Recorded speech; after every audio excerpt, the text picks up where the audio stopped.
대한민국 의료가 역사 속으로 갔죠. 인제 지금 뭐 정상화 안 됩니다. 이제 끝났습니다. 2천 명 계속 정원해서 뽑았고요. 되돌릴 생각 없고요. 그다음에 뭐 국가 산업의 미래가 없으니 똑똑한 친구들이 외국 나가지 않는다면 전부 다 저기를 하겠죠. 의사를 하려 그러겠죠. 5천 명씩 뽑아 놓으면 어 의료를 이용하기가 쉬워지는 게 아니라 의료는 굉장히 어려워질 겁니다. 예. 정상화되는 거요. 조기용 장관이나 박민수 차관이 내가 잘못된 생각을 해서 쓸데없는 짓을 하고 제정신이 아닌 짓을 했습니다. 의료농단을 하는데 막지를 못했던 공무원으로서 죄송하게 생각합니다. 내년에 의대생들 한 명도 안 뽑겠습니다. 그리고 지금 많이 뽑아놓은 애들 반반 쪼개가지고 공부를 시키겠습니다. 뭐 이렇게 하고 예전으로 되돌린다. 근데 그 인간들이 할까요? 예, 뭐 어느 사회의 어느 시스템이나 이렇게 지속적으로 잘 발전되기는 참 어렵구나라는 생각이 듭니다. 대한민국의 의료가 의료보험 시스템이 1970년대 중반쯤일 거예요. 박정희 대통령이 그때 예산이 좀 남았대요. 예산이 좀 남은 거를 이걸 어디에 쓰나.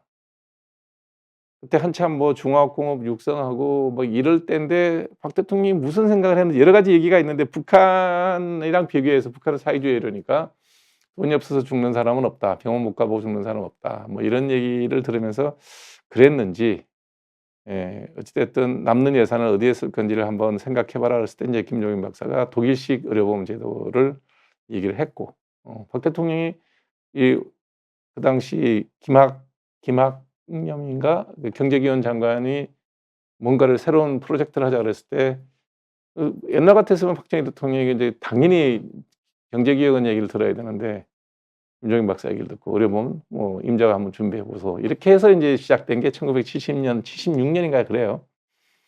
그때부터 일을 했었던 분이 김종대 의료보험 그 관리공단 이사장 했던 분이 이제 그때 주무 과장이었나 뭐 그렇더라고요. 그게 지금까지 몇 년입니까? 80년. 거의 60년 40년 가까운 거죠. 80년, 90년, 2012, 2000, 40, 50년 가까이 일관성 있게 이 의료보험 제도를 쭉 유지 발전시키고 확장시킨 거예요.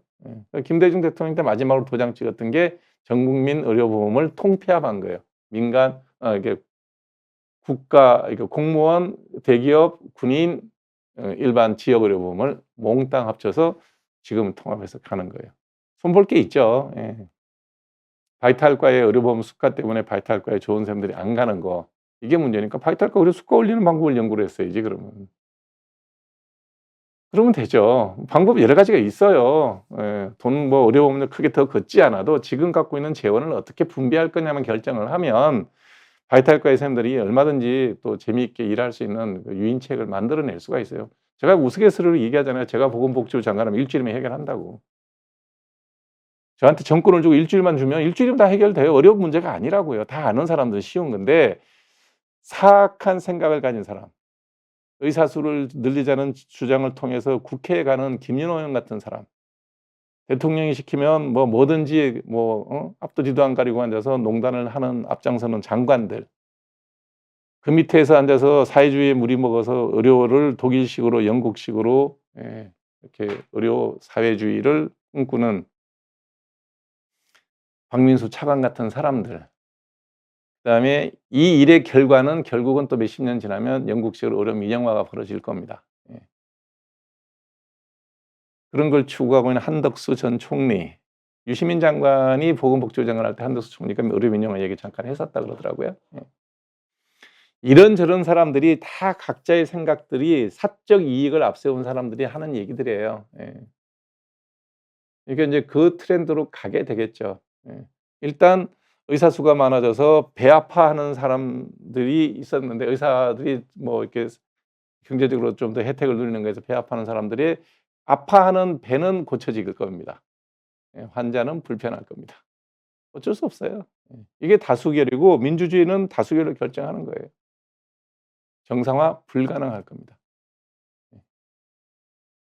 아프지 마십시오. 그리고 위험한 운동 하시면 요즘 뭐 정형외과까지는 해결될 거예요. 트라우마는 해결될 겁니다. 이제 어려운 병이 걸렸을 때 그게 문제가 되겠죠. 예, 인제 유럽식으로 의료 시스템이 되게 되면 영국 같은 경우에도 전체 환자의 30~40%가 저기 영리병원으로 가죠. 그러니까 영국을 제일 먼저 예를 들게요. 영국은 NHS라는 시스템으로 움직이는데 내셔널 헬스 서비스라는 시스템으로 움직이는데 전 국민의 15% 자기 소득의 15%를 의료세 메디컬 텍스를 내고요. 소득이 많은 사람은 자기 소득의 18%를 메디컬 텍스를 내요. 그 돈을 다 인제 정부에서 돈을 쥐고 의사들한테 병원에게 돈을 주면서 시스템을 운영하는 거죠. 그래서 영국의 의사들은 전부 그냥 거의 공무원이라고 보시면 돼요. 거의. 공무원이라고 얘기하지는 않지만 거의 공무원이에요. 왜냐하면 대학 들어갈 때부터 등록금부터 시작해서 레지던트 교육까지 거의 전부 다 정부 지원으로 다 해요. 그러니까 사관학교 뽑듯이 의대생 뽑는다 생각하시면 돼요. 그런 식으로 해서 배치까지 다 인위적으로 하거든요. 그러니까 국가에서 배치한 대로 가야 되겠죠. 뭐 지역에 우선해서 보낼 거고. 예. 그렇게 보내면 그 공무원들이 하는 일이 뭐 여러분들 토요일 날 일요일 날 공무원 나와서 일하는 조직 보셨습니까?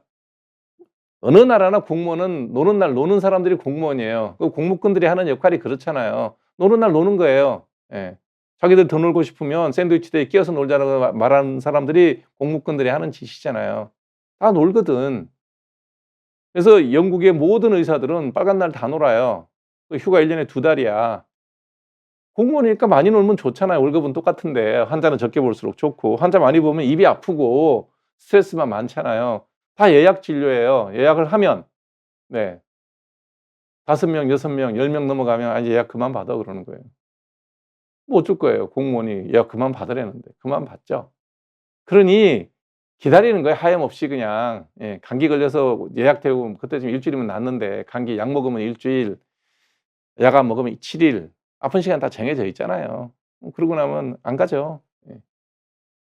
이러다 보니 불만이 많죠. 대체가 그거를 이제 영국의 그 의료 시스템이 정말 완전히 그 뭐 말기 암 상태예요. 그 대체가 개혁을 하는데 개혁 못 했어요. 마지막 했던 게 뭐냐면 독일은 그나마 민영 병원이 좀 많아서 내가 여기서 답답해서 치료 못 받겠다, 기다리다 지친다. 독일에 가면 그 치료 받았을 때 영국의 메디칼 그 텍스로 독일 병원에 지급을 해줄 수 있는 고 제도까지는 만들었어요. 그게 영국이 대처 때 했던 그거고요. 그다음에 이것도 안 되니까 '아 할 수 없다.' 이게 이윤 동기가 없는 일을 해 갖고는 도저히 시스템이 돌아가질 않는다. 그래서 만든 게 영리병원, 민영병원이에요. 근데 의사가 다 공무원인데 누굴 민영화를 시켜 주겠어요. 그러니 어떻게 했냐 그러면 십몇 년인가 아주 좋은 평점을 받은 그 의사들한테 개인 클리닉을 일 주일에 2 번이나 3 번을 열 수 있게끔 허용을 하는 시스템이 인제 영국도 들어왔어요. 그렇게 차지하는 비중이 한 30%좀 넘어요. 거기는 뭐냐? 자 이제 고소득자가 18% 메디칼 텍스를 내는데 그 민영병원 갈 때는 내 돈 따로 내야 돼. 대신에 거기는 언제든지 갈 수 있지. 왜냐면 뭐 민영병원이니까. 그리고 그 벌면 다 내 돈인데 뭐 굳이 이틀만 하겠습니까? 토요일 일요일 날 놀지 않고도 하겠죠. 예. 주중에 이틀 하고 토요일 일요일도 하고 그러면 나흘을 여기서 일을 하는 거죠. 그럼 돈을 잘 벌 거 아니에요. 예. 그 의사는 분명히 영리 동기에 있으니까 훨씬 더 열심히 하겠죠. 나머지 3 일은 네. 일찍 가야 될 때 공무원 병원 가서는 좀 쉬었다 오시겠지. 그게 영국의 시스템이에요. 예. 우리가 장기적으로는 그렇게 가겠죠. 당장은 요렇게 가겠죠. 이제 공무원 시스템으로 가면서 불편해지고 그다음에 뭐 가야 될 과에 필수과는 없고 소아과 오픈은 아마 더 늘어날 겁니다. 산부인과 예약하기 더 힘들어질 거고 그러지 않겠어요? 2,000명 더 뽑으면 그렇게 초등학교 때 가요에서 의과대학 갔던 친구들이 과연 뭐 응급의학 하러 그 길 갈까요? 예. 피부과 하려고 그러겠죠. 피부과 레지던트는 몇 명 안 뽑으니까 대부분 다 뭐 의과대학 졸업하고 피부과 GP로 기업을 하겠죠. 예. 뭐 그런 일이 벌어지지 않을까요? 제 예상은 그래요. 예. 누가 원하는 거냐고요? 전 국민의 다수가 원한답니다. 대통령이 원하고 장관이 원하고 예. 의료 사회주의를 꿈꾸는 차관이 원하는 일이랍니다. 의사 뭐 아무리 힘 없잖아요. 제가 아무리 얘기하고 아무리 이런 일이 생길 거라고 얘기해도 콧방귀도 안 끼더니 오늘 신문에 났대요. 예, 2,000명 가까이 사표 썼다고. 뭘로 채울 건지 뭐 알아서 하시겠죠. 힘없는 의사 나부랭이가 뭔 일을 하겠습니까? 제가 이런 얘기하면 너는 의사니까 그딴 소리 하지. 너 피부과에서 돈 벌어서니까 그딴 얘기하지. 이렇게 말하는 한심한 사고방식을 가진 국민이 50%가 넘는데 뭘 하겠습니까? 할 수 없죠. 예. 똥하고 된장 찍어 먹어보고 구별하는 사람이 될 수밖에 없다는 거죠. 어쩌면 찍어 먹어도 모르는 인간들이 더 많을 수도 있어요. 그 대가는 예, 아픈 사람이 지불하는 겁니다. 예. 아프지 마시고 사고 조심하시고 건강 관리 잘 하십시오.